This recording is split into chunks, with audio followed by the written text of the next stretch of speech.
Welcome, today in front of me Black Shark 5 Pro, and I'll show you the fingerprint scanner test on this device. So I just set up my fingerprint scanner here to the power key button, and now I'll make a couple of tries to unlock the device with my fingerprint, and we'll see how fast this feature is and does it works. So let's start. 1, 2, 3, 4, 5. So as we can see, was the simple touch on the power key.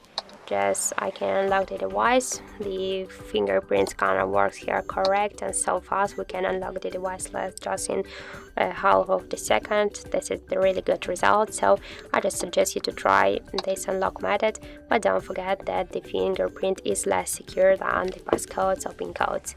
So that's it. Thank you for watching, and if you find this video helpful, don't forget to leave a like, comment and to subscribe our channel.